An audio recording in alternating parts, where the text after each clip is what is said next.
अरे दादा, उद्या रक्षाबंधन आहे, मला साडी घ्यायची आहे र. तेवढी साडी मला तू घेऊन देतो का रे?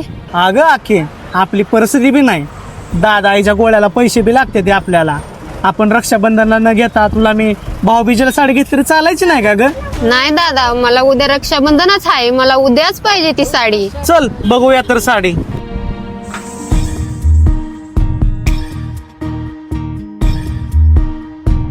दादा, किती भारी साडी आहे रे ही. पदर बिदर बघ ह्याचा किती छान आहे, मला छान दिसेल नाही? आखे, तुला साडी तर छान दिसेल बघ, पण लय महाग असेल ग. असू दे, पण मला हीच साडी पाहिजे रे. बघूया, आपण दुकानदाराला तर विचारूया कितीला साडी आहे. कितीला पण असू दे, पण मला हीच साडी पाहिजे दादा रे. बघूया आपण हिची किंमत काय आहे. हा. मॅडम, ह्या साडीची किंमत काय आहे व? या साडीची किंमत फक्त आपल्या शॉप मध्ये 550 रुपये आहे.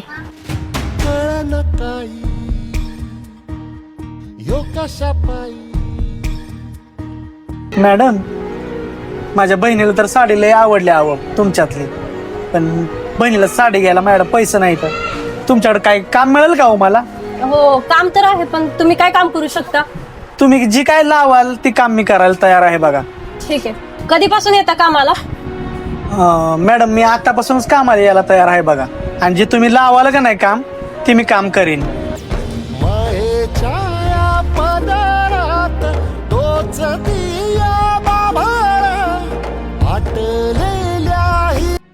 मॅडम, सगळी कामं झाली ती बघा. माझा पगार तेवढा करा की. हो झाले, हे घ्या तुमचे 300 रुपये.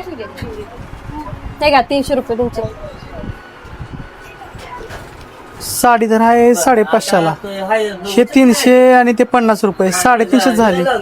साडी कशी घ्यायची? तुम्ही काय काळजी करू नका, मी तुमच्या बहिणीवरचं प्रेम बघितलेलं आहे आणि त्या बहिणीच्या प्रेमासाठी सेम तीच साडी मी तुम्हाला तुमच्या बहिणीसाठी गिफ्ट म्हणून देणार आहे आणि तुमचा पगारही तुम्हाला देणार आहे. तुमच्या बहिणीलाही आम्ही इथं बोलवलेलं आहे आणि आपण आत्ताच रक्षाबंधन सेलिब्रेट करूया. मॅडम, हे तुमचं कसं उपकार फेडायचं व?